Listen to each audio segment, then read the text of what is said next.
The Bostonian is Matt Perrault. This is our city. The book is Dave Sharapan. Pay him.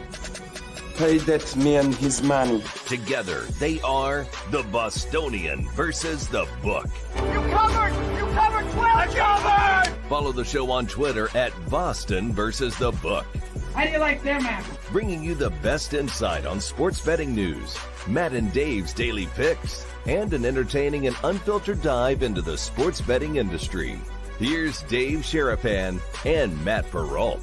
And here we go.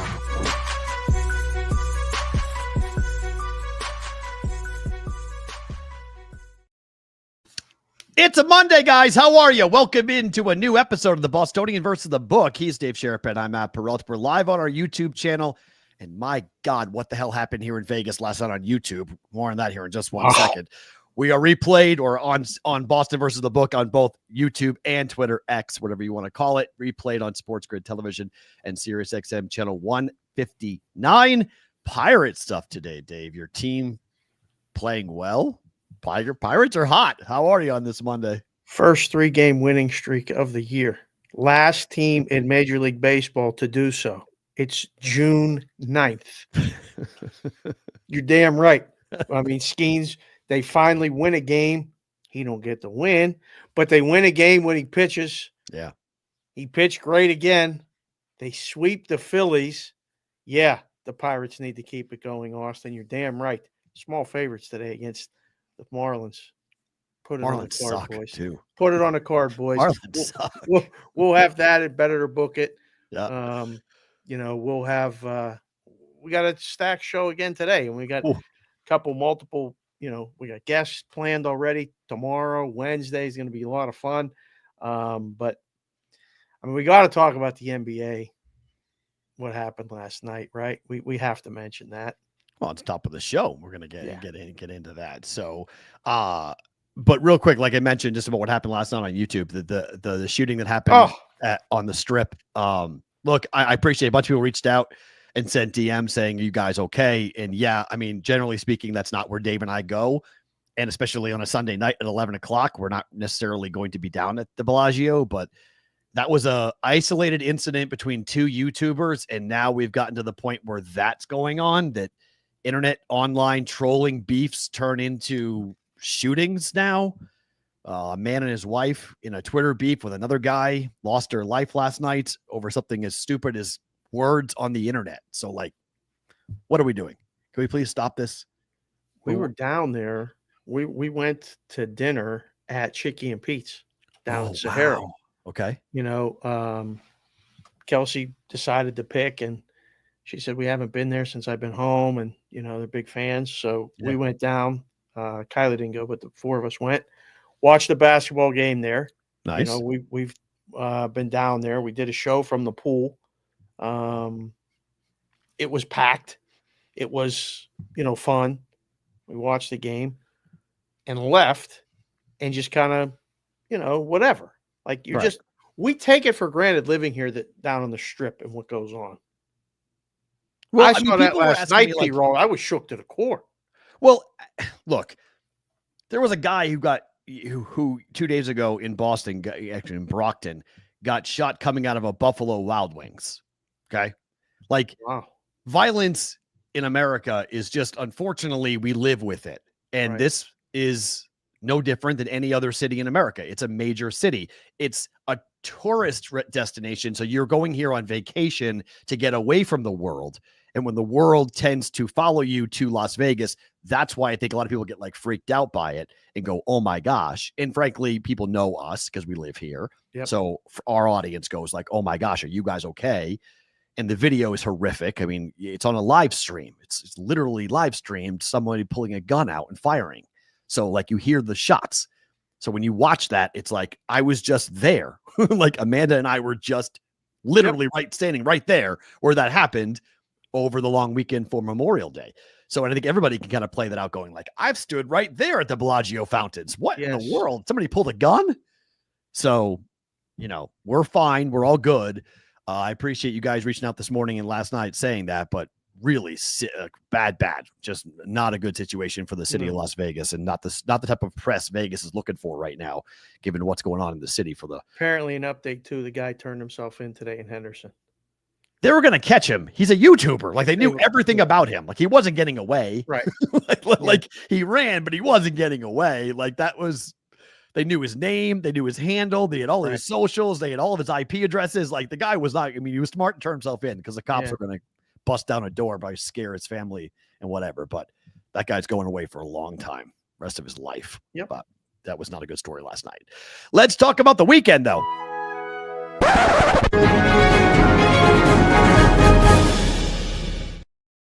Okay, before we get to the game, I need to ask you, because you've been around this for a very long time in terms of books and ratings.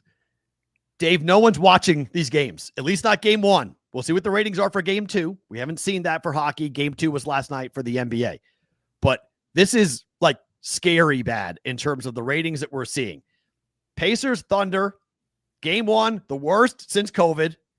Stanley Cup Finals, game one, awesome game. Amazing overtime game. Horrible.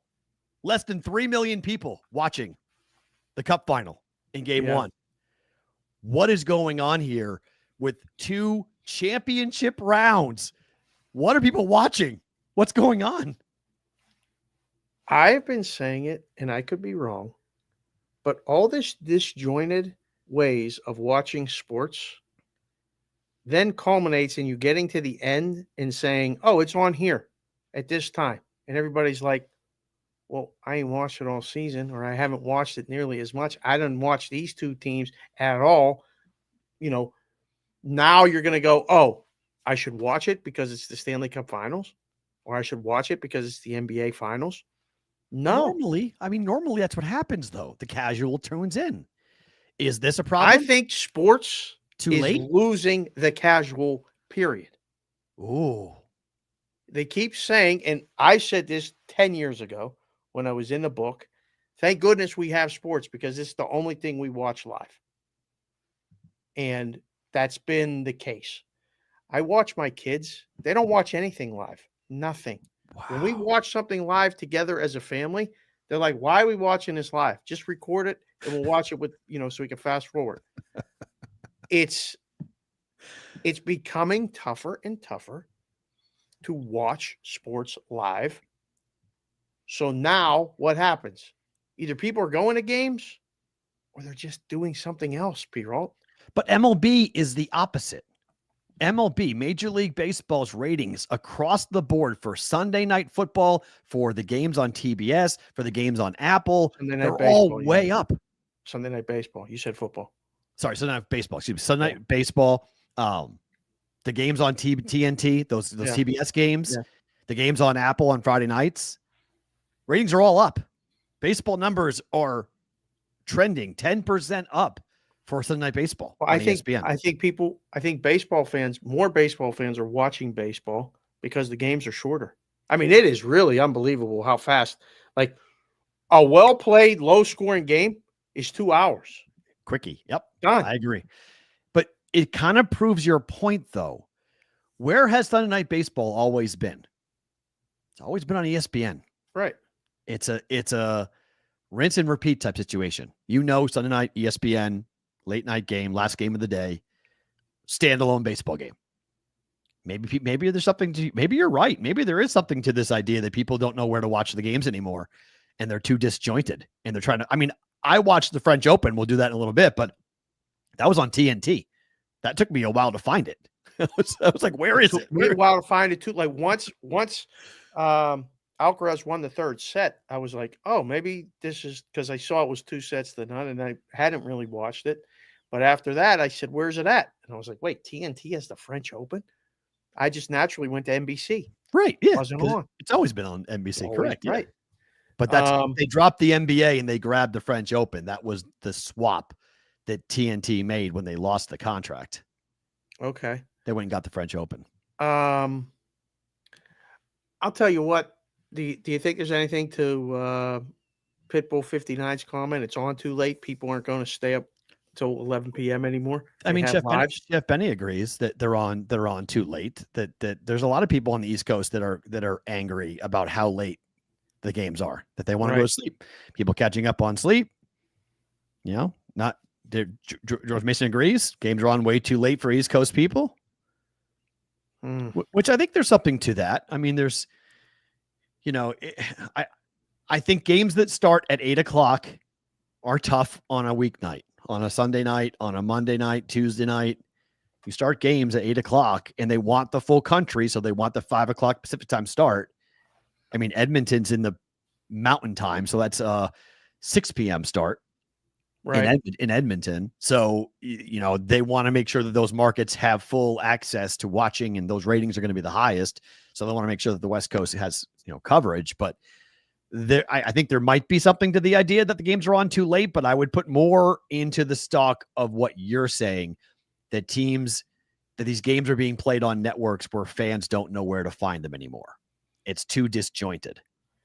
People are creatures of habit. Fair. And when you're on a regular viewing thing, however you consume, and then all of a sudden you don't get to consume it like that, why would somebody from Pittsburgh, Vegas, watch the Stanley Cup Finals?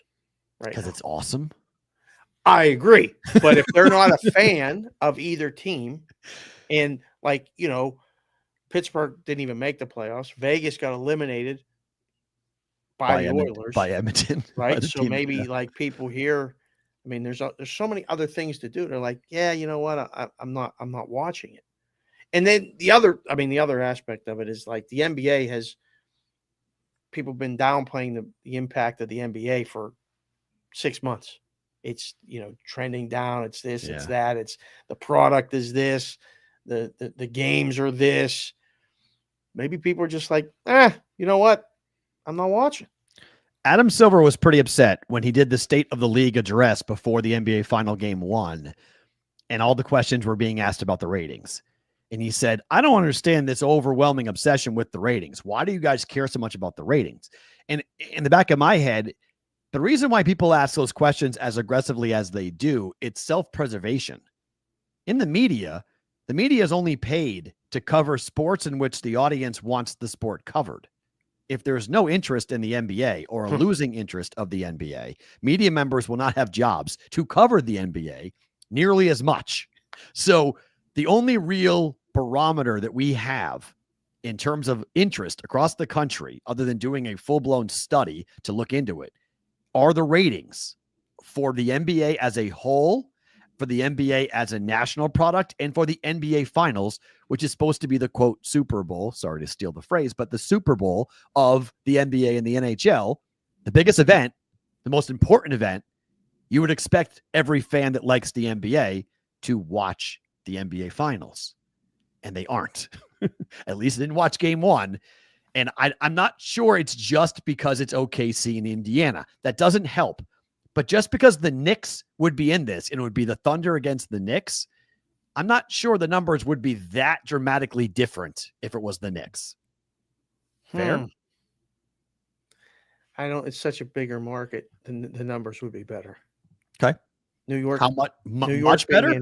Well, they would be noticeably better. Okay. Yes, because of the Knicks and them being in it and it being New York. I don't know. People, you guys in the chat, you guys tell us. I mean, I see some good comments being made. Not just the product. It's just too many commercials. It's just too many this. It's too many that. Ouch. NBA, nobody around. My Chicago Crystal. Wow. Top rope. Man. What's that? Yeah. Yeah. It's a good point, JR. NASCAR is moving on to Prime. Yeah. I mean, everything's going on to these streaming services. They're taking all of the money that these streaming services have, but there's a little bit of a, I think Dave's onto something. I think there is something to be said, and I'll be curious to watch the NFL numbers, because we know the NFL is king, right? And you talked about it last week, Dave, about the number of, you have to pay about $1,500 in subscription prices now to watch every NFL game that's going to be available coming up here on TV this season. If the numbers start to slip in the NFL because the games are all over the place and people are getting annoyed about having to find the games, that there may be some pushback from sports fans saying, I can't go Peacock, Prime, ESPN, because in the fall, remember, ESPN is launching their standalone product. Yeah. Their streaming service. Yeah. So that $30 a month ESPN product is going to be launched. And eventually you're not going to have ESPN on cable. Eventually, it'll be a long time from now. It'll be a ways, Right. But eventually ESPN's plan is to come off of cable and make it only be a streaming service direct to consumer. So that's another whole $30 a month to pay for type of thing. So it's a weird time. I would agree. I think because, as you mentioned, the only thing we watch live are sports. There is this rush to pay the leagues for their product. But at what point do the leagues say, hold on a second, we're actually suffering. We're losing fans here because we're not putting our product in front of them consistently in places they look for the product. Yeah, I think it's going to be an interesting transition. It's already happening. There are people that are going, you know what? I'll just watch the highlights. I'll watch the clips on my phone. I don't need to be invested in all of this if I can only watch it on this streaming service that I can't change the channel on if it's a blowout. I mean, how many people started watching the NBA Finals last night and went, here we go again. It's 18. They're up 18, and you're waiting for Indiana to come back. And then it never happened. It doesn't happen. So it never happened. You can't get the script, and sports are not scripted, but when there are natural blowouts, things happen, guys get hurt, you're done. Like, you're just done invested watching, unless you're a true fan or you have nothing else to do. Ratings suffer. Simple. And I mean, I don't want to say it that the gambling has influenced it, but a kid under 30, if he just bets, he ain't watching a game. He's waiting to see if his bet wins or loses. So let me ask you, does lower TV ratings equal lower handle? Most of the time, yeah. Most of the time, you don't go, oh, wow, this is great. People are betting this. Nobody's watching it, but wow, people are betting it. You need big market, at least one, to get the handle. Because I was surprised at what Todd Sharapan told us during our talk on Friday, where the handle at the Preakness, but the pari-mutuel handle at the Preakness was the third largest. Offshore, our guy Dave Mason reported that it was crickets. Yeah. Nobody bet it at his book. Offshore. Yep. So there's a discrepancy there a little bit, but the ratings were awful. Nobody watched it because Soverignity did not run. So that at least is one inclination that gamblers went to the track to bet, didn't care about the TV ratings. They were there in person and they bet heavy on the Preakness. So it's not always 1-to-1, but I think from a, nationwide standpoint, if people aren't watching, people generally aren't betting it. They're not oddballs like us that will bet and go away. Because I can't tell you how many times I love watching without betting. But vice versa. I bet without watching all the time. Right. Like, I do that too. Yeah, I do that too. But like, I don't need. I don't. Between you and I don't need to make another bet the rest of my life. Sure, I really don't. I'm good if I never did again. Like, right. I would still watch sports for sports. Right, because you like sports. I mean, we'll get to the French Open. I don't like tennis. I was glued to the French Open final. How could you not be? I didn't have a dime on it. Right. I wouldn't even know what to bet. I've never, but like, that's just high drama and really exciting and really fun to watch and really interesting to watch. So you have to enjoy sports first and foremost. And we've talked about this a lot, about the fact that if you're a gambler, it's supposed to be spice, an enhancement, the butter. It can't be the bread. It can't be the thing that brings you to it. That's how you get in trouble.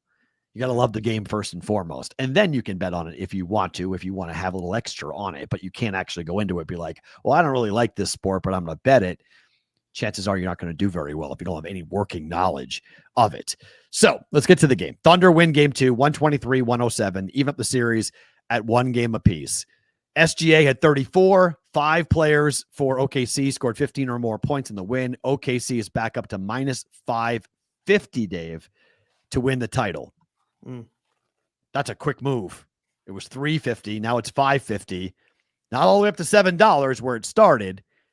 But if the Thunder win game 2 and they take back home, or game 3 rather, and they take back home court, are we right back to the opening price of $7.50? More. Okay. A little bit more. So I would be the highest on the board right now if I was sitting in the room. You want Pacer money? Yeah. I mean, it's on the board still. Thunder in 5 is still on the board. So, like, game 3 is a monster for the Pacers. They could find a way to win game 3. They're in this. They're live. But if they lose game 3, and the OKC is already 5-point favorites in game 3, that's tough. So I just hit refresh on my wide screen, and right now Circus minus 550. Everyone else is $5. Okay. I would be Circus price. Highest on the board. See if anybody will take Indiana. You saw there's the bench outscoring Indiana's 48-33. OKC was in control of that game, just like game 1, the entire game.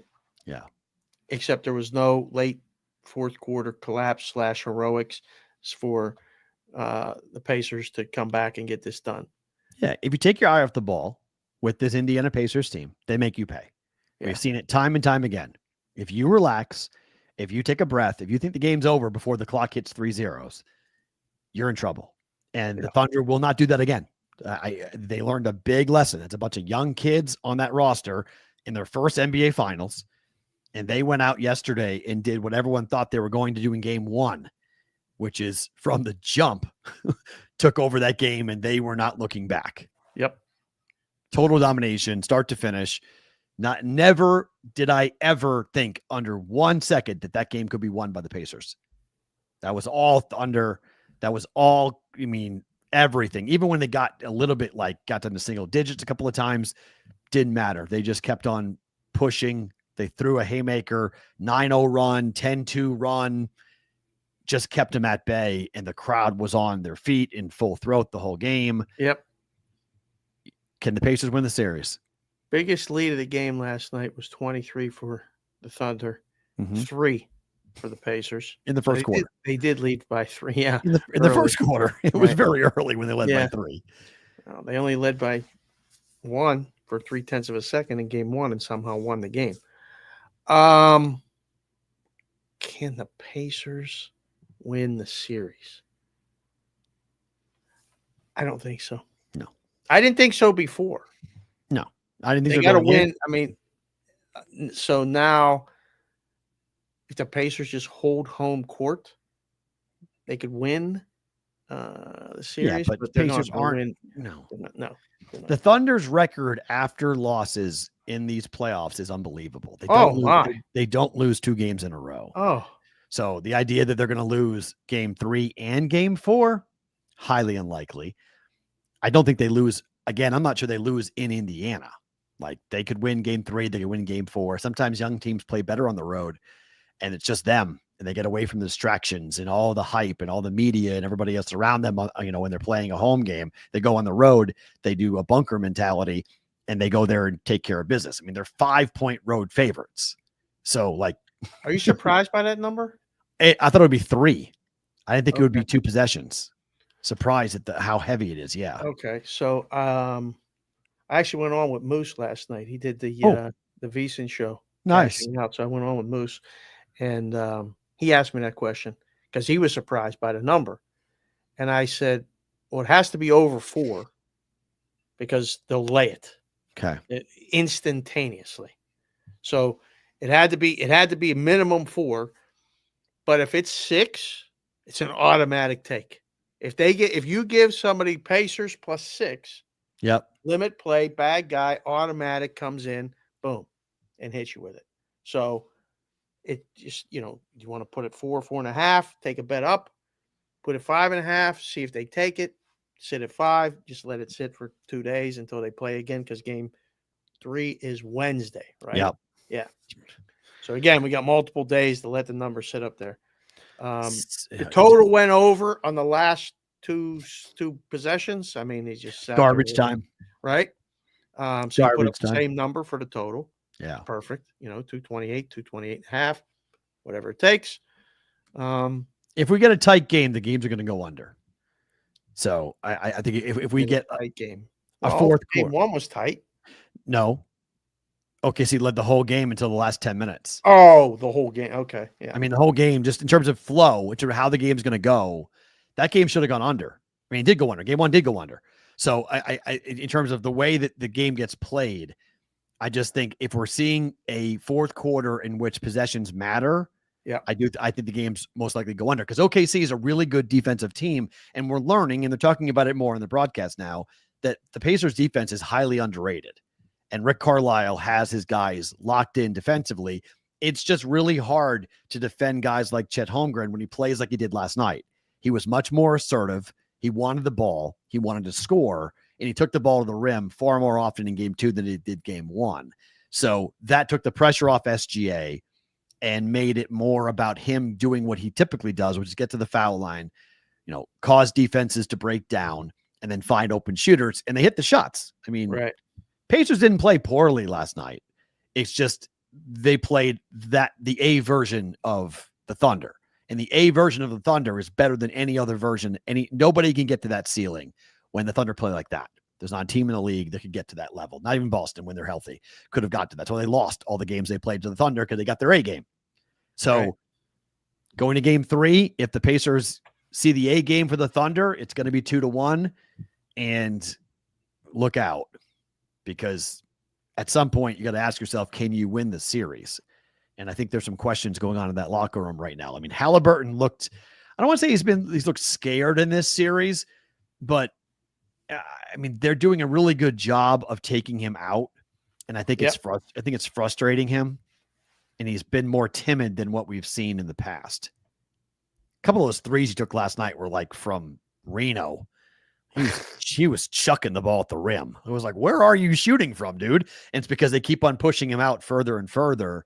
So that's where he has to take an open shot. He's taking it far away. Ooh, good question, Pitbull. First quarter, they're 2-0. Did you see how OKC covered the 4.5 last night in the first quarter? That was ridiculous. How did Siakam not know the clock? Take the shot, dude. I didn't bet it, but I bet in game one. I didn't bet it in game two, but I was watching it going like, I would have bet 4.5. I didn't bet 4.5. And I was like, wow, he just fell asleep and they covered it. They were up by 6 because he hit the 3. He hit the damn shot, but he put it up too late. So it ends up falling 6 or 5. 6. Or 6. Yeah, sorry, 6. Yeah. 6, yeah. After the first quarter. So I don't mind that first quarter spread OKC. Sure. They're 2-0 in the series. It's different on the road, Pitbull. Just, be careful. It looks very appealing at 1.5 just to be leading at first quarter. But because you expect the crowd to be the same way in game one, electrically involved in the game. The Pacers to start better. Yeah. At home. They're home. So faster. Just caution on that. I want to shout out Eric Volbeck's in the chat. You see that? Not sure if this was mentioned, but yesterday and today marked the 2-year anniversary of BVB at Circus Swim. Can't believe it. Shout out to the folks in here that went. It was a blast. It was an absolute blast. It was the first time we did a show like that where we had people come in. We'll make the announcement. We're going back. So yeah, we'll have another show coming up at the end of the summer. Not at Stadium Swim, but end of the summer. We'll give you more information later on that. But Sydney, did you see her cameo in the new ad? No. There's a gigantic. They played it between the third and the fourth quarter. I don't know if it was a local ad or a national ad. I think it was a local ad for Stadium Swim. But Sydney gets a prime. She's right front and center for the Stadium Swim. Yeah, I was like, nice. Hey, I was like, that's our girl. There's Sydney. So, that's fantastic. Yeah, she has no idea what the chair means, but everybody here in the chat will know what the chair means. You guys will never forget it. You guys made that into a cult hero symbol. We'll never forget it. Yeah, you guys are wild. You're absolutely wild. All right, we saw it. We were wondering the best 3-year-old, and we found out it is Soverignity. Big win over journalism. Huge win for everyone except people who bet 1-2 to come in here, because the exacta paid out nothing. $1 exacta, $6.60. Yeah. That was I mean, we talked about it with Todd on Friday. It wasn't the race to bet No exotics. I mean, I hit it and I lost money. Exactly. It stinks. I did a 4-horse box, exacta box. Right. With the 1, 2, 6, and 7. Oh. Geez, was that the super? No, I don't think Hill Road came in for it. No, it did not. No. Yeah, but I had 1, 2, 3 though. So if I played it with a try box, if I had played with Bieza coming in third, right? Yeah, but even that didn't pay out all that great. No, you needed to do the super and throw in Rodriguez. Right? Because that's how Rodriguez ended up fourth. Yeah. I think. Listen, it was another great race, and I watched a lot of the coverage on Saturday. Mm-hmm. Saratoga looks like an awesome place. They really do it up right. A lot of friends of people that have been on the show were on the coverage.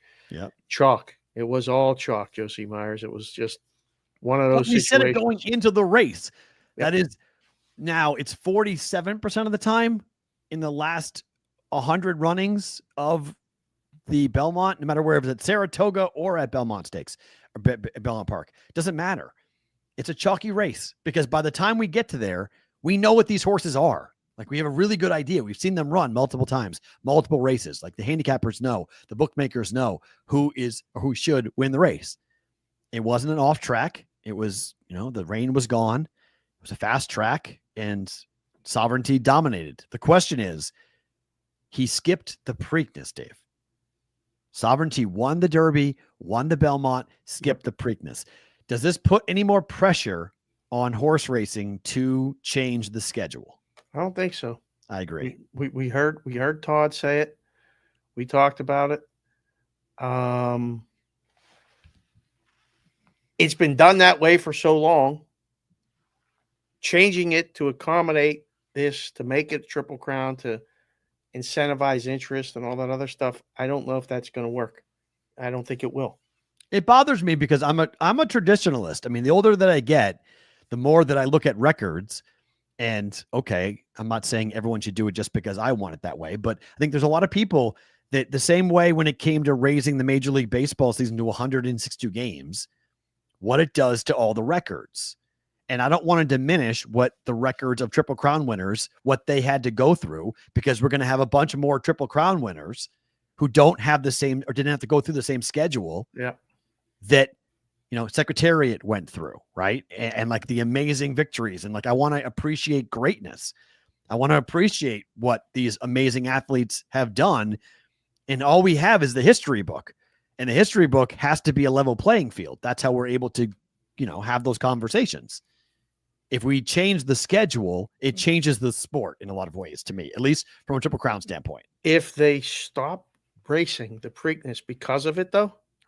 Altogether? No. If the winner of the Derby comes out the day after again, or the Monday, and says, we're not racing that, you guys, just so you know, right, we're happy, but we're going to focus on keeping our health long, or, giving the horse rest, not pushing it, and winning the Belmont or whatever it is. There might be some clamoring, some pressure for horse racing to go, okay, now what? Because journalism got smoked, and he ran both. He ran Derby, Preakness, and then the Belmont, and Sovereignty smoked him. Well, Sovereignty is that horse, though. Like, but we don't know. Came down the stretch. What happened to that horse ran the Preakness, where that horse had journalism's trip in the Preakness was unbelievable. Unbelievable. It was incredible. Yeah. So I don't think there's any shame in getting beat twice in the Derby and in Belmont by this horse that won. Mm-hmm. You just have to, I don't know. Horse racing, it feels, and because we're in it and around it, whatever, feels like when they have the event like this, it's a big deal. Of course. I would hate to have it lessened because of it. Oh, well, I think you're right. I think if it becomes a running trend where like 4 years in a row, the winner of the Derby passes on the Preakness. Oh, okay. Like there may be some real clamoring and some pressure there built up to make a change. But this feels like one trainer, the trainer of Sovereignty, who does not like the Preakness, who wins the Derby, skips the Preakness, runs the Belmont. Let's see if others copy. Because frankly, and this is up to the marketplace, I guess, is there a bigger stud fee for a Triple Crown winner versus two of the three? Like, what will Sovereignty look like from a stud perspective after his horse racing days are done, which is getting pretty soon? And so what does that look like going forward? By the way, 1.2 million for first place, 300,000 for second. It's a pretty big drop. got to win that race. You got to win that race. It's a big drop. I mean, I'm not shaking a stick at $300,000, but like 1.2 million to win it. Big darn difference to win. Belmont, when you win the Belmont versus second place, without a doubt. That's why it's such a gamble. And like, if you're running, you're chasing this Triple Crown, or you go, you know what? Let's focus on that second race and get that 1.2. You know, or the third race. Focus on Belmont. Just skip it. I don't know. I don't know what the answer is. I just think that it's a worthy discussion to have, and I think there's probably people having it in horse racing circles. 100%. No, they're nervous. I mean, we're talking about the ratings for the NBA, ratings for the NHL. Horse racing's just trying to keep itself relative. Like they just want to be in the conversation 3 times a year. So if the Preakness drops dramatically, you only have 3 Saturdays where the public even talks horse racing. So that's the worry, right? If you lose one of the 3, it's a 33% drop in your overall interest. That's not sustainable. That's brutal. So Johnny Parlay said it happened in 2022. The Kentucky Derby winner didn't race the second leg. So this is the second time in 4 years. Well, but who won the Derby? Did they win the Belmont when they ran it? I think it's different than Sovereignty won it. It's one thing to be held out and say, okay, I don't want to run it. We're going to run the Belmont. Different story when you win the Belmont. Oh, you win the Derby and you win the Belmont. Was it Rich Strike? That's who did it? Oh, yeah. Your horse. That's right. That was your horse. So, I mean, that was so ridiculously lucky that I hit that thing. Rich Strike got smoked in the Belmont. Was 80-1. Yeah. 80-1. So that tampered down that conversation because Rich Strike didn't look good. Sovereignty won it, won the Derby and won the Belmont and looked great doing it in both, and then beat the winner of the Preakness head to head in the Belmont. Thanks, Chef Benny. I should remember. Whitrock. Thanks. The Dave became a horse guy. Yeah, that's true. Yeah, that was a good one. The French Open. This is a fun show today. We're hitting on things we don't normally talk about. I mean, Skinner had this thing. It was over. Sinner, you said you threw a K in there before all the haters come at you. You said Skinner. Sinner. Sorry. Sinner. Skinner is the goaltender for the next conversation. Yes. For the hockey. Sinner. I mean, it was over. He had the thing won. Three match points. I saw minus 150-1, which they're offering to take back like 65-1, which if you're even going to put up the favorite at minus 150-1, like give somebody at least 75-1. Yeah, he did have 3 shots, Daniel G. I only saw those on the highlights. Once it was 2-0, like I wasn't paying any attention to it. I was watching it because I was on with Ranieri doing Sports Grid, and he mentioned it. He was like, "Okay, Sinner's got a match point," and I was like, "Okay," so I just put it on just to watch and see, and then it started to snowball, right? And then the producers were like, "Do you know what you could have gotten if you had betting on Carlos? You could have gotten him at 1,800-1." It was like you could have gotten like books were putting up just like obscene numbers. Oh, somebody actually put up that big of a number? Yeah. Well, according to I didn't see it. The producers told us in our ear. Wow. He was like, this could have been, it was 1,800 to 1. Like it was completely like it was over. See you later. Like over. And yet he fought all the way back. Points 193 to 192. Incredible. Games were 30 to 29. So that was an insane event, right? Incredible sporting event, wild to watch. Yes. Just the fifth major here for Carlos. But is there any sporting event final that would suck to be at for over 5 hours? Oh, 5 hours and 30 minutes to watch a sporting event. It's a long time. It's a final, but that's a long time. I'm trying to think. I was at hockey games that were almost that long. Because you freeze your ass off. You're cold. Game started at 7. Okay. And went to 3 overtimes. Like I've been at those games. NASCAR in Arizona in the heat and the open. Done. Vegas, same. Good call, Sonic. Wow. Yikes. 5 hours is a long time to do anything. National League Giants playoff game, 18 innings. Wow. It's a playoff game. Yeah. I agree with this. When you're in the middle of it, it doesn't matter. It's the drama. Yes. Because it's a final, right? I was trying to think in my head, like, what would I not want to be there? Game 7 of an NBA final. I'd stay and watch for hours. Hockey, same situation. Baseball, same situation. Like it becomes just part of that like experience where you go back and tell your kids in 20 years, I was at that game. Correct. So like everybody who was at the French Open final, they didn't care that they were 5.5 hours. They're going to tell everybody I was at the 25 final that went 5 into a 5th set tiebreaker for 5 hours and 29 minutes. Was riveting though. Like this was the drama back and forth. This isn't like, a blowout and then, whatever. I don't even know how to describe it. Like once you got caught up in it, you're like, I have to see the way this ends. I have to see. Oh, 100%. Yeah. It goes like, yeah. How did he do that? And oh my goodness, he did that. And then, well, that's the beauty of clay, because the other two on hard court, Australian US Open, it's so much about the serve. Yeah. For tennis on grass, it's so much about the second or third shot, just how the ball comes off the grass. The volleys and the rallies, that's what makes clay court so interesting. Yeah. Because the rallies go for a long time.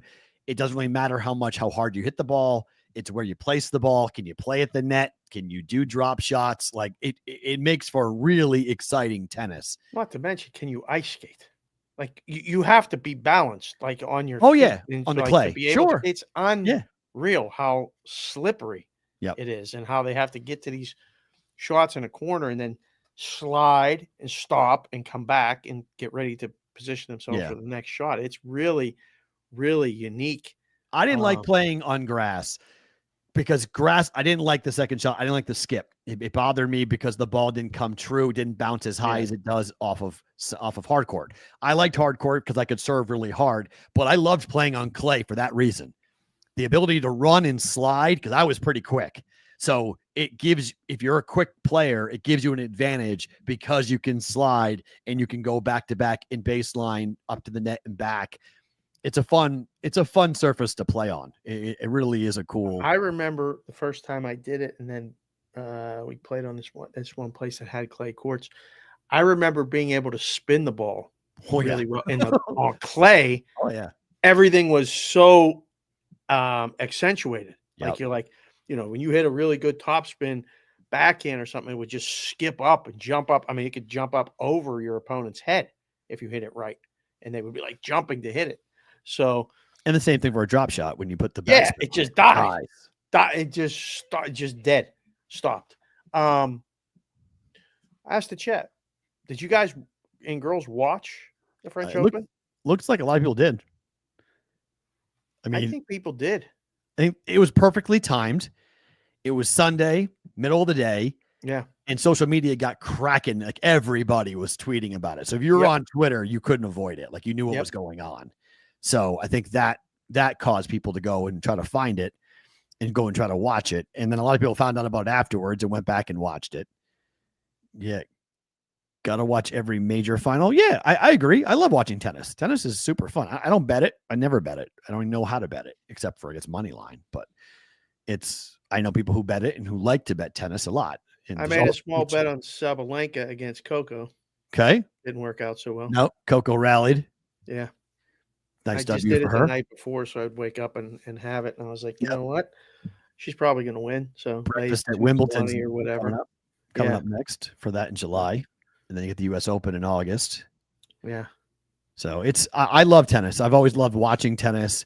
I miss playing it. I used to play it all the time. I probably haven't played it in 10 years now. Yeah. But it's an awesome. I mean, I'm sorry. I agree with Bill Simmons on pickleball. Like, you can go fly a kite with this pickleball crap. Get out of here. Like, it's just play tennis. What are we doing? If you get older, fine. I get it. If you're over the age of 60, I'm in. Like, you're all good. Don't worry about it. Play pickleball. Right. But like these 34-year-old guys I see at my gym who are playing pickleball upstairs at Lifetime Fitness, I'm like, what are you doing, dude? Just play tennis. Like, you're fine. Right. Like, what? Like, I don't understand. Like, you're spending the pickleball rackets now are super expensive. They have pickleball shoes now, not tennis shoes, but pickleball shoes. Yep. What are we doing? Like, this it's a real deal. It's a real industry. And, we got guys like Gio, our friend here, Gio DeWap, who's always in the chat and stuff. How old is Gio DeWap? He's under 40. Okay, we got to talk. We need to talk, Gio. What are we doing? Like, come on, bro. Play tennis. Just play tennis. You don't need to play pickleball when you're under the age of 40 unless you have some type of condition that causes you not to be able to move. Come on, man. Like, what are we doing? Like, I would agree. Get out of my kitchen. Oh, my. I'm with Chicago Kristen on this. All right. For everybody who was DMing me and Joe Ranieri, who literally started the show on Sports Grid by thanking me for Brad Marchand. I did not send Brad Marchand to the Florida Panthers. Okay. That was the GM of the Boston Bruins that did that. It doesn't bother me, though. It is wild that he just became the first player to score a shorthanded goal and a game-winning goal in the same cup game in the history of the NHL. Like, that's crazy that it's Brad Marchand to do this. His numbers are dumb. And the question now is he a Hall of Famer? Since 2010, Brad Marchand is number 1 in all players for playoff goals and playoff game winners. 5. He has 5 game-winning playoff goals since 2010. He's second in career in playoff points since 2010, and he's third in penalty minutes on top of that. Yeah. And he's a Florida Panther, by the way. He is a Florida Panther, but he'll always be a Boston Bruin. Always be a Boston Bruin. He'll always be a Boston Bruin. But he's going to get his ring. Go back. He may go back. He may actually go back to Boston. Wow. It's possible. The Rat King. I'd have to question that if he did. Why? Bergeron did that. He retired and came back. I know, but Boston is much further from contending than if he stays with the Panthers. Fair. That's fair. I'll give you that. Yeah. Did you see that video of him picking up the guy's phone and walking around and talking? No. Someone left your phone. He opened it up. He just started talking into it. Really? Left a video. Yeah. I think he was with the Bruins, but somebody left the phone. It came out during the Cup Final where the guy put it out, and he picked up the phone. He's like, "Hi, it's Brad Marchand." It was pretty funny. So I was like, "Oh, okay, yeah, yeah." I think he should. I mean, Chevy. I think if he re-signed there, I've got no problem with him re-signing there. It's fine. He'll always be a Boston Bruin. I just don't. What I'm glad about it is that Ray Bourque was asked this year about him going back to Boston with the cup from the Colorado Avalanche. And he was nervous at the time because he thought that was going to be an insult to the Boston Bruins. And the Bruins were the one that invited him and did a whole big rally at City Plaza. Well, since that moment where the cup was out with Bourque and he won it with Colorado, Boston won 13 championships from that moment on.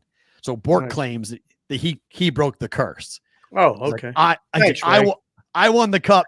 I brought it to Boston, and we've had 13 championships since he did that. Brad won't do that because Brad won't need to do that. Boston fans will have no interest in seeing him, but they're happy for him to win the cup with Florida because of the dumpster fire that the Boston Bruins currently are. Right. And I mean, that game was unfucking freaking real, Dave. Listen, again, we talked about the ratings earlier. Can only talk about it so much. I played from the time I was a little kid. Absolutely love hockey. You grew up watching hockey, going to college hockey games, et cetera, from Boston. It's a hockey place. The games are, there you go, an original 6 t-shirt. I love it. The 2 games were played at such an elite level, just period. You get the drama of both going to overtime and then the second game going to double overtime. Goalies making saves. Edmonton playing their best game. Staying in their head. Florida playing their best game. Like, this is exactly what you hoped you would get one game of. When you get the finals, you go, oh, I hope we get one really good game. And then, the series is good. You got 2 monster games, and I don't think it changes tonight. If forget gambling for a second, okay? Just forget about the betting. If you aren't watching these games, I don't know what to do. I can't call you a sports fan. If you aren't paying attention, I don't care if you think hockey is like watching paint dry. The drama of these games, the amazing plays, the athletic ability, the stick handling and the skating, it is unmatched. I've had more fun watching these 2 hockey games than I can remember in a really long time. And I hate the Panthers. Okay. Like, I don't like the Florida Panthers at all. I would love to see Edmonton win because I think it would be fun for that story. I think that town might burn down if Edmonton wins the cup. Yeah. And I think it would be great to end the stupid conversations about, does Connor McDavid need the cup to seal his legacy? Bullshit. Like, get out of here. Okay. Let's just watch hockey and watch McDavid play. Guy's incredible. But Marchand had a breakaway in the first overtime, and I couldn't believe the stop because the shorthanded goal breakaway, he scored on the glove side, low. Yeah. Forehand. Tried it again in the first overtime. Unbelievable save by Skinner. And then he goes backhand in double OT and he gets whipped. Like chopped. He whipped. Yeah, and somehow it went in.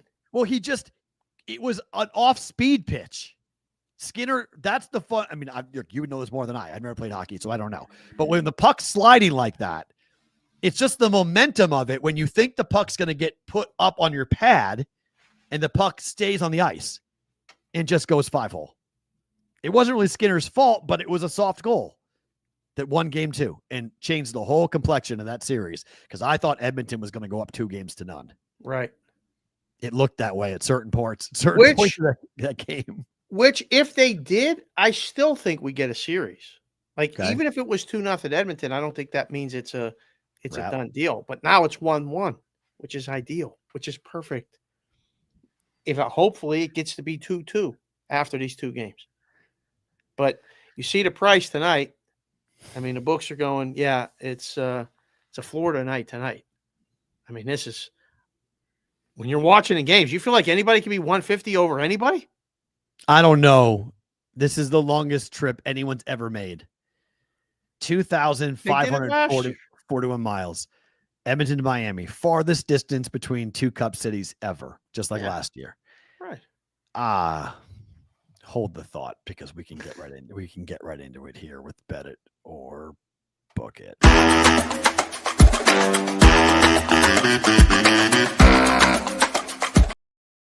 So our friends here at the Superbook last night, I was a little surprised. They were way off market. They had Florida minus 130 last night. Okay. They took a little bit of a shot on Edmonton, I guess, or maybe they have more liability or they wanted Florida money for whatever reason because Circa was at 140. The 2 big boys, FanDuel and DraftKings, were at 148 and 152. Mm-hmm. So 20-cent difference here in Vegas. So I jumped on Florida money line here tonight. I just think I was going to bet them anyway in game 3. I just think the same. Game 1 went to Edmonton. First game in Florida goes to the Panthers. Better to book it. I like Florida tonight too. They are still 10 cents to 8 cents to 10 cents less than everybody in the market right now. They're up to 135. Okay. But the market's settled at 140 or 142 or 145. for the most part. So Why do you think that is? they might have a position on Edmonton That they for don't like? for the Stanley Cup, and they're just keeping it lower to not take more game to game, or Okay. at least in Florida, or maybe whoever's putting up the game likes Edmonton today. So just a few cents off. I said before game 2 that no matter what happened, Florida's winning game 3. Okay. I still feel that way, but it's you got me by the short hairs a little bit. Like, I'm nervous now. Of course. Whereas I mean, Edmonton coming back and getting that empty net, or getting that empty net goal to tie the game With 16 seconds to play? I thought it was done. And So I did thought I. Florida was going to cover the puck line, and they were going to get an empty netter themselves, and we're good. Like, let's They take pulled this Skinner in. with 2.5 minutes to play. And they Good couldn't Lord. get a goal. Couldn't get the puck. Forget get a goal. They couldn't get possession. Yeah. Edmonton just kept on winning the faceoff and peppering Bobrovsky. Yes. And then he got screened, and that was just an upper 90s shot. He never saw it. well, it was Perry I don't just even know how up Perry over his got the shoulder. puck got his stick on the puck. Right? Yeah, He's being held. stick Yeah. tied He's up being too. I mean, held. I just somehow he got his stick on the puck and it went in. Yeah. Yeah, I like Florida tonight. I think this is a bet. What do you make of the total? This 'Cause got to be a game it goes under. I agree Right? with you. Like I don't I know. agree with you. But Right. but Yeah, I feel like a stooge if I say I agree. under 6.5 and the game's Yeah. 3-3 again in the third. it's exactly what I said on the Daily Juice. I said I want to bet under in this game. I'm taking Florida. I want to tell you take the under. I think the under is a good play. I think this could be a 3-2 final like we were thinking, but I can't because it could very well be 3-3 go to overtime again. Like, that's incredibly possible that it's a rinse and repeat of game 1 and game 2. Over. Yeah. One of these two games in Florida is going under. Yes. Which one? I don't know. But one of them will. We'll do one more hockey We bet. got to bring this up real quick. I just see What? Austin Maykeck, or anyone else get limited hard over the weekend on Yeah. Bet 365. Multiple people I know and myself got limited to $1. Always forward, never straighten. Ooh, It's funny that happened because they joined the Gamblers Alliance on Friday. So the same day they joined the Gamblers Alliance, they went through their roles and limited a ton of people. this business is getting tougher and tougher, boys and girls. I wish I had funding. I'd open a book, just let you bet. But it's getting harder and harder to make a buck on the betting side, let alone the book side. I don't know why you would do that, but Yeah. I guess times are tough. Same day that I just found it interesting. It was the same time that they joined a pro player initiative and then turned around and limited a whole lot of people. Strange. Convenient timing. Highly coincidental. Maybe, Mm, but maybe not. I have 2 experiments for this week in baseball, Dave. okay. So the Boston Red Sox have the number 1 offense in the first 3 innings and the first 5 innings. They also have the worst ERA in the first inning. If the year ended today, it would set a major league record for ERA in the first inning for their starters. Bad. Over 12 for the Red Sox. Yes. So I don't care who's pitching. I don't care what ballpark. They're in Fenway Park for the next 6 games. They play the Rays for 3 and the Yankees for 3. Mm. Off on Thursday. I'm playing first 5 over all week. Red Sox Rays over 4.5. Bayo against Baz today. Better to book it. Oh, interesting. Wow. First 5 total over. It hit every game against the Yankees over the last 3 games. Over hit, team totals hit, offense off, and the Sox took 2 of 3 from the Yankees, which is beautiful. But even Garrett Crochet got rocked. He gave up 5. I'm actually going to say this is a booking. I'm going to say Baz pitches okay. Yurfie's till the cows come home. He's been bad the last 3 starts. I know.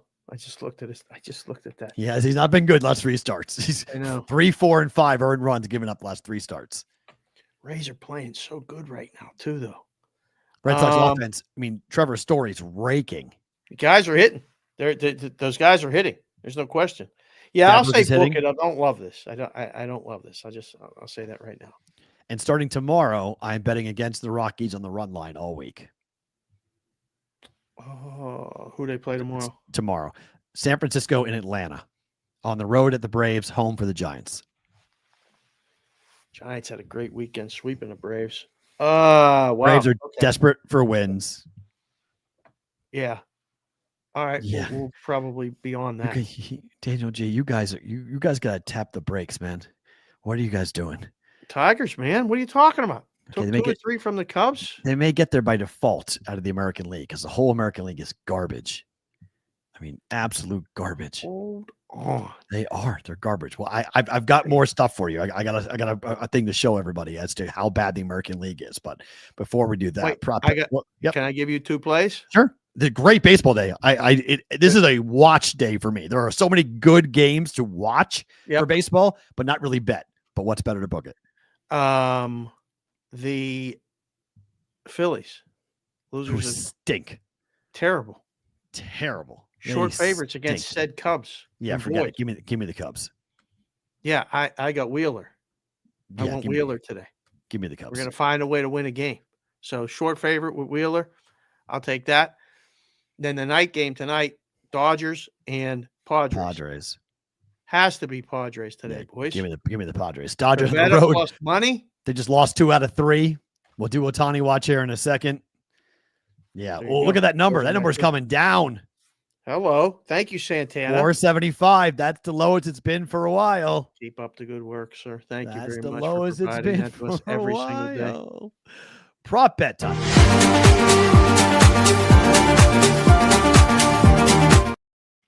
All right, the BVB prop bet of the day. I'm playing it again. Hit game 1, hit game 2, game 3. Bob, over 25.5 saves. The books aren't moving the number, Dave. Instead, they're jacking the juice. I saw this last night anywhere from -140 to -160 on over 25.5 saves for Bobrovsky. I quoted you on the Daily Juice. Move the damn number. I would bet over 26.5. You gave me 26.5 -110. I would still bet over on this because it's gone over in regulation 2 times in 2 games. And then it goes to overtime potentially. And we're flying over this 25.5, 26.5 saves. Just go to 26.5. What the hell are we worried about? So just double check before you guys bet this, that the book is the bet for regulation only. Only one book is doing that. FanDuel's the only one doing that. I've looked them all. I've checked them all. That just does regulation? Yep. Okay. FanDuel's the only one that does the 60 bet. Everybody else is full game. Okay. Including overtime. As it should. Yes. That's exactly the way you should do it.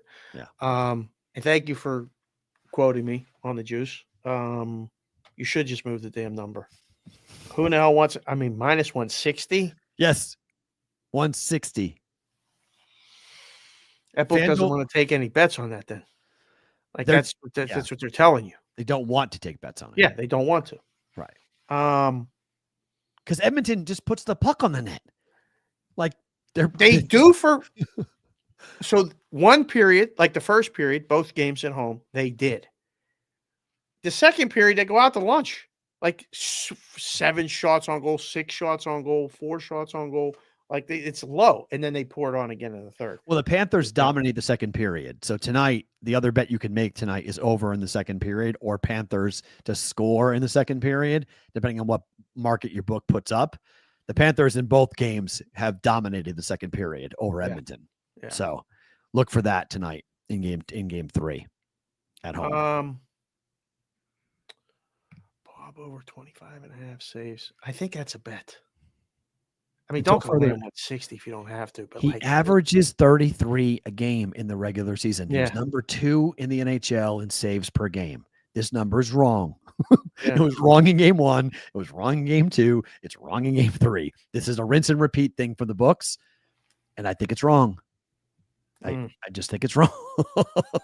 I like the bet. So There you go on that. Time for, and this is kind of Ohtani watch, but kind of not Ohtani watch because it's more on the Dodgers as to what's going on with that.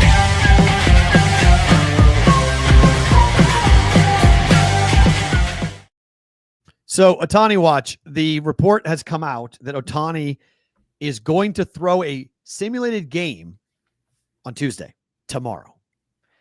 He is going to pitch in Major League Baseball July 11th to the 15th, right after the All-Star break. They expect him to come back and pitch. They put out dates? They think that that's when the target is going to be for him to pitch. Wow. Right after the All-Star break. They're expecting him to come back. Dave, they have 14 pitchers on the IL. Oh, the list is unbelievable. 14 pitchers. Gonsolin being the latest to go on. Yeah, he was supposed to start tomorrow. He ain't starting tomorrow. I guess they're going to do a bullpen game tomorrow. So May tonight, good luck. You're probably staying out there tonight if you know you got a bullpen game the next day. I guess it's going to happen and sooner than we thought. So, yeah, and also there was a interesting interview that was done by one of the fan-sided Angels guys appeared on the fan-sided Dodgers podcast. And he essentially said and laid it out. He goes, I have it under really good accord that Ohtani is not ever going to be a reliever. He has no desire because his concern is when you bring me up, right? You put me up to get ready to warm up. How many times do relievers not actually come into the game? True. When you have them warmed up. So you're going to take me out of my lineup spot. So when exactly do I warm up? Because it takes him a long time to warm up. So he would have to not play the day to be a closer, but you wouldn't know if you needed him or not to be a closer. So there's no reason to take him out of the lineup because you need his bat. Yeah. So you can't have him go out to the bullpen to get ready unless you know you need him, but he can't get ready that fast.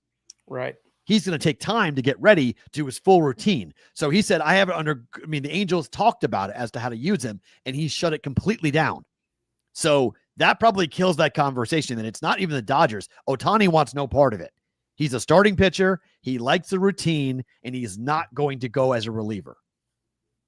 So as much fun as it would be, it makes perfect sense. It does. It makes perfect sense. I mean, getting ready to pitch is not something that you can just dismiss. And he's always been a starter. It would be a major transition. How you would do that transition would probably be the off season.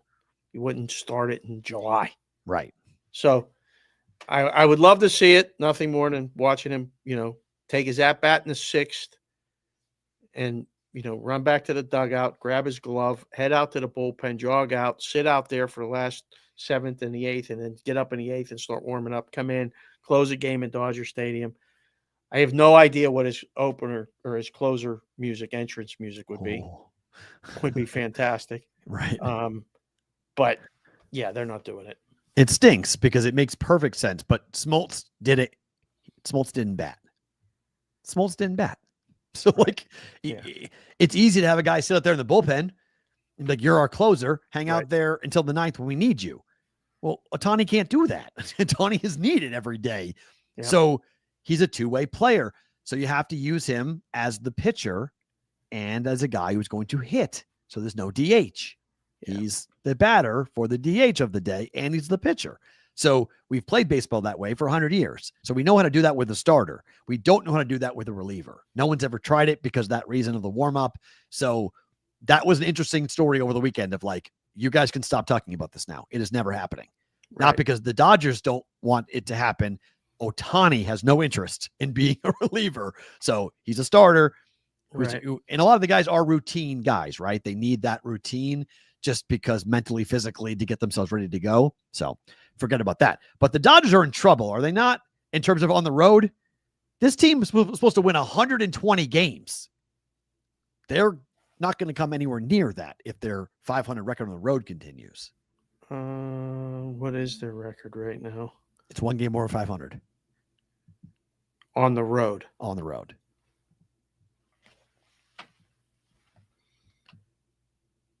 They're 39-27. Yeah. First, That's not great. It's 12 games over 500. The team they're playing is 37-27 tonight. Like they got people nipping at their heels. this is true. When you look at the National League West standings, the Dodgers have a 1-game lead over the Padres and the Giants. San Francisco Giants. And the Diamondbacks have the talent. I know they lost Corbin Burns. Okay, I get it. That's a huge blow to lose your ace. You paid a ton of money to come in. But they still have Corbin Carroll. They still have a lot of talent on that roster. Like the Diamondbacks aren't going anywhere. They're still going to be in the conversation for the wild card, and they may make a move, like go get Sandy Alcantara. That would be the most logical guy they could go acquire to come and help that rotation out from a Diamondback standpoint. So they're not going anywhere. And that's with the worst team, historically worst team in baseball, the team with 12 wins, the Rockies. Right. The Diamondbacks are 6 back of the last wild card spot, so they got to get going. Yeah, but it's June 9th. Oh, I know. You make up 6 games. That's not hard. Fair. So, I mean, it's 95 wins is nothing to sneeze at, but people thought they'd win 119. Well, that was, we knew that was absurd. Okay. The number was 106. The first number when it came out was 103, went down to. So they're not, I don't think they're winning 105 right now. Well, they win 100. If you were putting a lineup right now on the Dodgers to win 100 games, what's the yes price? And we just did. Ohtani's kind of going to pitch. Yep. Yeah, So I think they win 100. You would do what? Minus 150, minus 160 on the yes? I just give you 100 over or under. Let you bet it 110 either way. What do you think we would do? I think we would take bets on both sides. I think you take heavy money on the yes. The public. I think it'd be people lining up to bet the no too. Really? Yeah. What do you guys think? Do the Dodgers win 100 games? Yes or no? Can you type a poll real quick? Give the boys and girls a poll to vote for. Something live. Hi, Muff. Good to see you. D-backs need to trade Jordan Lawler. Do they? I don't know. I think there's some big concerns with the Diamondbacks. That Corbin, losing Burns is just devastating. Wow. I don't know. The first 3 people said no. JPC the fourth, no. Santana, no. Nikki Ciaramella said hell no. No DU for CBW in honor of Mikey Awesome. Come up short around 91 or 92, Chicago Kristen. Wow. Over 90, but under 100 for Steven Chavez. So, I don't know. Put this poll up. Do the Dodgers win 100? I don't know. Right now, I would say yes. Okay.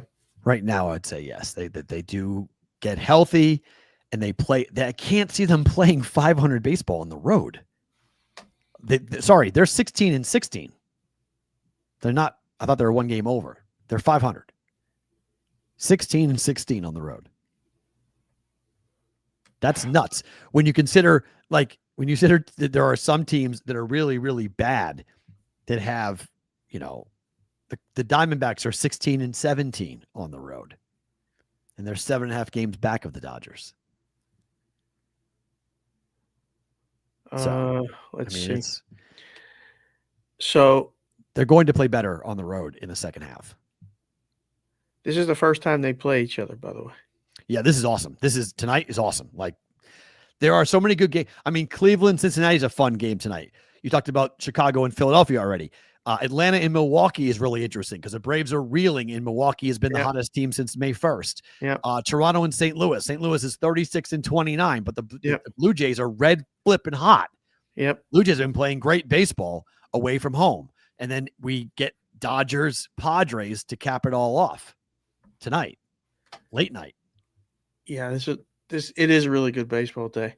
Watch hockey, then watch Dodgers, Padres afterwards. It's a good night. Good night on the West Coast for sports. This is fun. Back on May 11th, how about both the Dodgers and the Padres were both 12 games over 500, tied with the Tigers for the best record in the majors. Since that date, the Dodgers are a 500 club, 13-13, while the Padres are 2 games under, 12-14. Can't hit.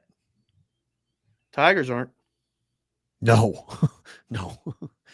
Tigers are 43-24. Another 20 games over 500. Man.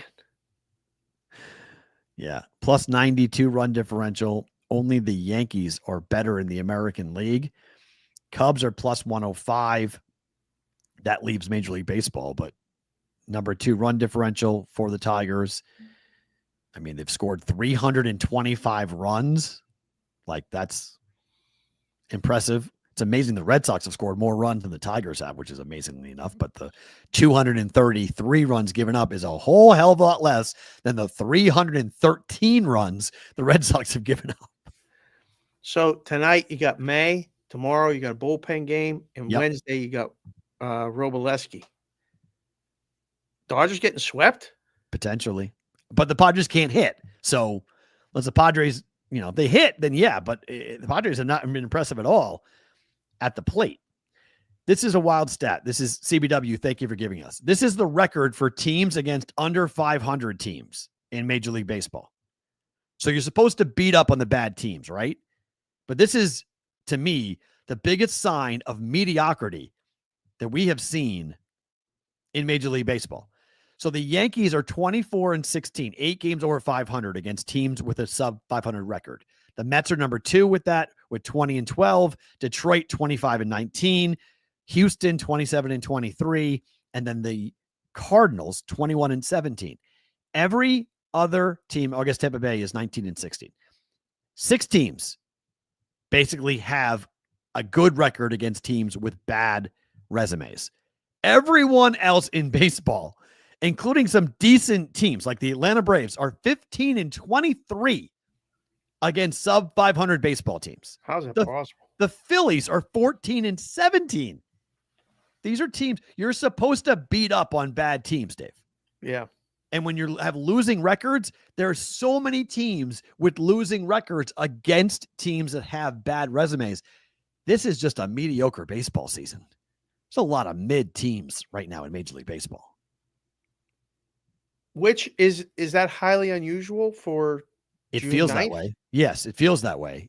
Normally we have 4 or 5 really good teams that are like, Okay, fair. we know they're going to be there. We know they're going to be in the ALCS or the NLCS or the World Series. Like, I don't really feel comfortable betting on anyone in the futures market to win the World Series right now. I don't think there's anybody that I can say, like, the Dodgers are not infallible. They can be beaten in the playoffs. Yeah. The Tigers can be beaten. The Yankees can be beaten. I think, again, I've been doing this the last couple of years with the exactas. I mean, anybody can beat anybody. There's no team that I go, oh, they're definitely, again, depends on the path and their health of their pitching staff at the end of the year. So, in the way the baseball playoffs are set up, I mean, that 3-game series is treacherous. Then, oh, by the way, you get a 5-game series. Thanks. So if it's not set up, what are you doing? Sorry, finish your point. Finish your point. I'm really excited. Oh, sorry. Is that real? It's happening. Finally. Let's go. Finally, he hit a 500-foot grand slam yesterday. In the minors. Doesn't matter. AAA. Yep. Roman Anthony finally getting called up to the big leagues. That's My good. God, Boston. Jeez. About damn time. In time for this homestand and in time against the Yankees. Oh, he's coming up today. About frickin' time is right, K-Bro. All right. My so that's God. good. So we bet him to get a hit tonight? Did you see what Castiglione did yesterday? He became the Is- first Royal since Hold on, timeout. So somebody sends me a text that said, you have to talk to Matt and tell him he's saying Consiglione. Like, you made him my cousin.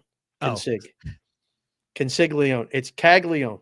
Caglione. Same difference. Whatever. You It's know what I'm fine. saying? Cags. I Fine. know. Just call him Yeah, Cags and Cags. be done with it. It's fine. Yes. He became the first Royal since Bo Jackson to have 4 hits in his rookie campaign. It's a pretty good company. Yeah. Did yesterday. Okay. Got 4. Got 4. Yeah. He's same build too. Lefty, Big kid, Right. power, Cags and Roman. I mean, I think this is going to be wild to see if this Roman Empire thing takes off in Boston. Because, like, that's been the minor league call for him. Right. Every home run, the Roman Empire rules. Oh, okay. So does Dave O'Brien adopt that as his call, or has it already been done and he comes up with something on his own for Roman Anthony? So now you have 2 of the 3 kids who are up. Marcelo Meyer is up and Roman Anthony are up, which finally get these kids to come up and play. It's good. Oh, I mean, it's for a team that just look, it's mediocre. The team's mediocre. Let's just be frank. Okay. They paid a lot of money for Garrett Crochet. Garrett Crochet's awesome, but their pitching staff sucks. It's awful. Yeah. Bring up weapons. Let's go score some runs because I'm sick and tired of watching the bottom of that order bat 200. Even the top of the order. I mean, Trevor Story had 5 RBIs on Saturday. Like, where did that come from? Right. Like, I don't know. Jared Duran looks lost at the plate. There's certain, I mean, Campbell had a 2-run home run for the first time in like 7 years last night, or yesterday against the Yankees. They scored a ton of runs against the Yankees. Like, keep that momentum going. Just out of curiosity, is he playing the field or is he DHing? Well, no, Devers is DHing. Devers is hot, but Devers got yelled at.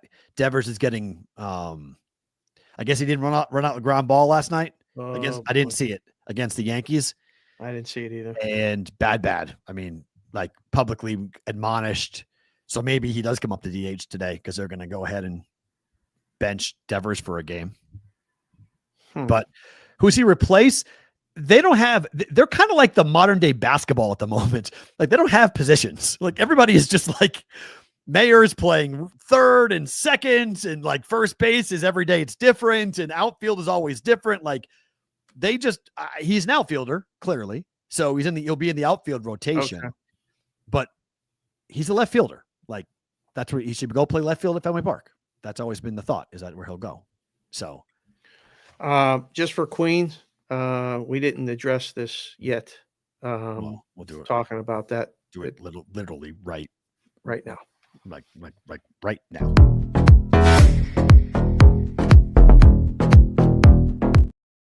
News of the industry. New book is out. Losing Big. The author has written a column for MSN.com.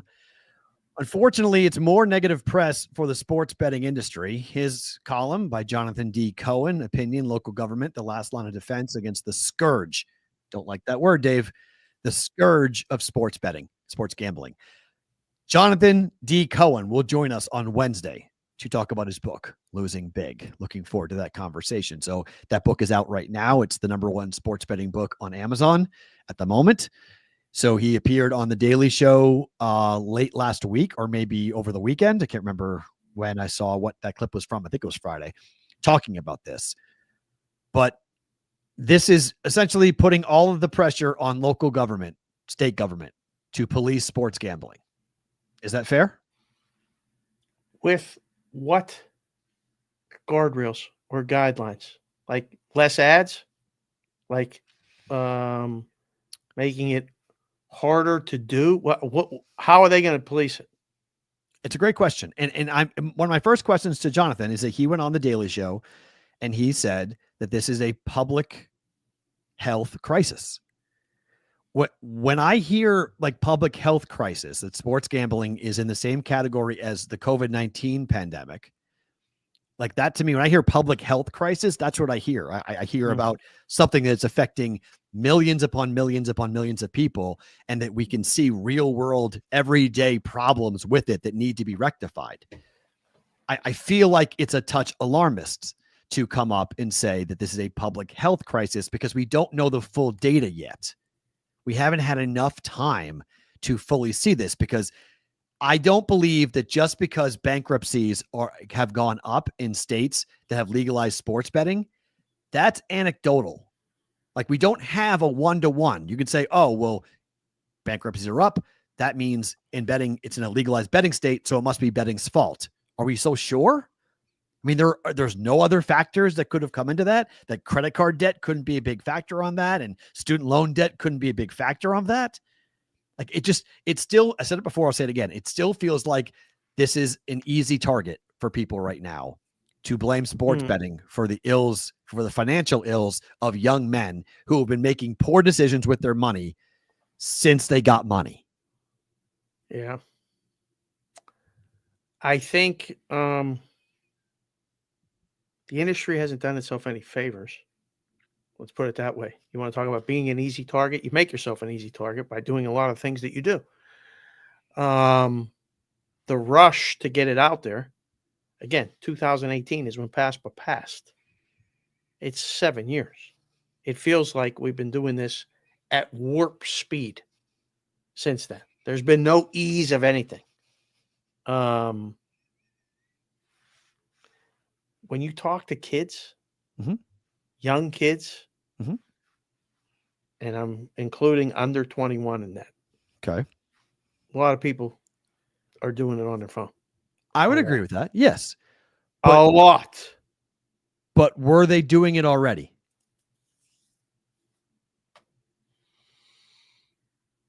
Some, not all. I know they were. Yeah. Like I've seen it. Like in my classes, I've seen it. Yeah. I'm seeing kids who have been gambling underage before we've seen the whole prize picks / all the different entities, the flips of the world, the underdog, all the different like gambling light type stuff. They've been doing it with offshores. They've been doing it with their buddies. They've been doing it with a neighborhood guy. It's gambling addiction has been part of this country for a very long time. I mean, I'm 48, 30 years ago at UMass, I was gambling at 18. I was betting. So this idea that like young men, it's a public health crisis. Young men have been doing this for a very long time.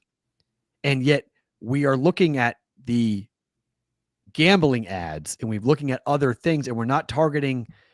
I don't want it to be targeted, but we don't want to talk about alcohol. Like we want to talk about the alcohol ads. Well, that's the thing. Like, I think we can't get lost in that argument. Like there are worse things, right? There are things that probably do need to be discussed, but they're going right now at this head on. And the arguments are like, well, it's fun. It's you know, there's responsible gaming initiatives is set up that, well, there's always these things that, you know, get talked about, but I don't think get nearly pushed to the forefront as much as an ad for betting. Like it is so in your face and it's so normalized. I was also betting at Penn State back in 1988 when I graduated high school and went in the fall. There was a guy that I knew that was, you know, refereeing the hockey games that we were playing. He's like, you guys need a guy? Yeah. Really? Yeah. It was so easy. We didn't know what we were doing. You know, we had settle up figures and we had this and we had that. And then when I got into fraternity, I saw guys who 100% could not control themselves. They would bet anything and everything until they were broke. And that was what year? 85, 88, 89? No, that was 91. Okay. So it was a while ago for us. Yeah. Okay. That was, I was in 91, I was in high school. I didn't meet my first bookie until I was a freshman in college, but I knew many others afterwards. And I knew people who were booking for guys out of Springfield. I knew guys who were booking for guys out of Worcester. I knew people who were booking for guys out of Boston. And I watched, it was around us. It was just part of the culture that with people that I ran with, and we talked about sports all the time and we bet on sports all the time. It was just part of the deal. Tuesday was collection day and you knew when the knocks on the door came on Tuesday, it was either pay or get paid. And like that's just how it ran. It was, and I didn't know anybody who got in quote unquote trouble for it, but I watched kids binge drink every weekend. I watched kids smoke pot to the point where their eyeballs were going to bleed. Like it was just part of, I'm not saying it's a good thing for young men to do any of that. I'm not advocating any of that, but like if we're going to have this conversation and we're going to talk about these things, as a public health crisis, we have to talk about it. It's all new, like you're talking about. It's been a warp speed to pull the curtain back. And now we're finding out, oh my gosh, young men do this. Yeah. Like this idea that I've seen numerous things. And like, you follow me on Instagram, you've seen me post about this. Like there's these guys, these sociologists that say in the same point that Jonathan Cohen is making in his book, that we are currently in the middle of the destruction of young men's futures between the ages of 18 and 30 in America. And that sports betting, solely sports betting, is to blame for that destruction. And I have a fundamental hard indifference as a kid who would fit that description as to sports betting being the reason for it. Right. It's a factor. I'm not going to lie to you and say it's not. It's a vice. Betting is not. Sports gambling is a vice. It's an entertainment vice. The same way that alcohol, same way that tobacco, the same way that marijuana, they're all the same. There's all negatives that come from all of it. Yep. But at the end of the day, I want to live in a country where adults are allowed to do adult things. Right. I don't want a nanny state. I don't want the government telling me what I can and cannot do in terms of as a grown man, as an adult. And you want to limit the advertising? I'm in. You want to limit alcohol advertising? You want to take away all the billboards, all the ads, take away all the bikini models? I'm good. I'm good. You want to limit all the gambling ads? I'm good. Like, that's fine. You want to put it as to when you can talk about gambling, what time of day you can talk about it? I'm fine with all of that. Because if you really want to do it, you're going to find your way to it. The gambling ads don't matter because you want to find it anyway. I don't see whiskey ads. I have 12 bottles of whiskey. I can't tell you the last time I saw a whiskey ad that I really went and bought the actual whiskey. Right. So like, because I like to drink whiskey. So like, if you want to bet, you're going to bet. You're right. I just don't know if you have to make it as easy as it is right now. That's my only pushback. And like, you mean the advertising, or do you mean that on the ability to actually bet? Both. Okay. I mean, the advertising made it so normal. And so just like, sometimes you need to do that to then get to the point where you have to learn how to lose before you know how to win. And I think what's happening is that a lot of people are, I don't know what they're learning from losing, but they're, the potential to get in trouble is so fast. It's fast. And again, you can do the same with drugs. You can do the same with booze. You can do the same with a lot of things. You make one bad decision and your life has changed forever. So, but yeah, I just have a hard time for a lot of things. Like, Chicago Christensen is saying it's a screen time issue. There's a lot of things that are happening at just a speed and ease that they never did before. This is one of them. It's the same people that say that pornography is going to destroy young men. Mm. It's the same people. They think that porn is why society is crumbling. Like, porn is definitely bad, and porn's a problem. I'm not going to deny that, but it's been around for a long time, right? And like, there's plenty of kids that I grew up with that would watch porn and watch things that they shouldn't have watched when they were younger, and be exposed to things they shouldn't have been exposed to when they were younger, and they turned out to be fine human beings. And like, I just feel like we have become so overly protective on certain issues when it comes. And look, I don't want kids gambling. I don't want kids drinking. I don't want kids smoking pot. I don't want any of that. But at some point, we're giving a gun to an 18-year-old and sending him off to war. And yet that 19-year-old kid, we're telling him he's not old enough to do any of this stuff. Right. It's never sat right with me. It's always been an issue with me going like, okay, time out. Like, we can say you're 18, you can vote for who runs the country, but you can't drink a beer. Okay, fine. I can enroll in the military and go and serve my country, but I can't go and gamble unless I'm in New Hampshire or other states that have 18-year-old gambling or 19-year-old gambling laws. There are some, which is crazy, but fine.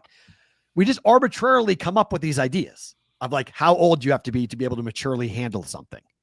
There's no rhyme or reason to it. It's just 18, 21. We've now agreed that that's, the age you have to be. Again, if we want to put more guardrails on the sports gambling industry, I am in support of that. I'm in support of having real research be done, not anecdotal research, but real research being done about what the impact is on young men. Because I still have a hard time seeing that people are bankrupting themselves gambling on sports if they aren't betting on credit, because you have to physically have the money to bet. So like you can wipe yourself out and go to zero. I understand that and be at zero. But the real problem comes is when you bet money you don't actually have. Yeah. And that comes from Johnny at the down the street, right? That comes from, Yeah. I mean, there's ways to get money that you're not supposed to and different things. Credit card forwarding right, you money. Yeah. I got it. All kind of ways to get in trouble. That's not that way. But you're right. You're right. Listen, we only got 5 more minutes on the show. Yeah. Let's continue this conversation. So we'll do it on Wednesday. Wednesday when Jonathan's going to come on. Losing Big is the book that he has written. Jonathan D. Cohen will join us on the show. Yeah. Talk about the book. I have a copy of it, so I'm going to read it as fast as I can before Wednesday, so we can have that conversation with Jonathan coming up. Time for favorite thing about today.